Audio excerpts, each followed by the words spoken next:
আসসালামাইকুম। 2 বাটির মতন চালের গুঁড়া নিয়ে নিমু, বাইর থেকে নিয়েছিলাম। দেখেন, তারপরে পেঁয়াজ কুচি করে কাটছি, মরিচ আদা রসুন সব কুচি করে কাটছি। এখন পেঁয়াজ আদা মরিচ সব দিয়ে নিলাম চালের গুঁড়ার মধ্যে।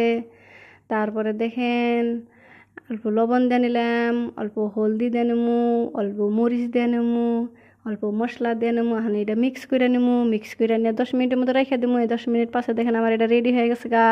মানে চালের আটাটা শুকান থাকে তো। তারপরে দেখেন তাওয়া গরম হয়েছে, তাওয়ার মধ্যে আমি দিয়ে নিলাম। তারপরে দেখেন, শুকান না থাকলে তো গন্ধ উঠবো না চালের আটাটা। দেখেন আমি ছড়া দিয়ে নিলাম। তারপরে দেখেন একবার তেল দিয়ে নিলে আর একবার তেল দিয়ে না, তেল না দিলে আটকে ধরেছেন দিয়েছিলাম। দেখেন আমার টেস্টি টেস্টি চাপড়ি রেডি। কেরা কেরা খাইছেন, কেরা কেরা খান নাই, অল্প খায়া দেন, সেই টেস্টি। বিশ্বাস না হয় বানায় খায়া দেন। আই থিঙ্ক কে কে খাইছে, কে কে খা নাই। তাই দেখেন আমার দাদির রেসিপি এটা। Thank you for watching me, bye by.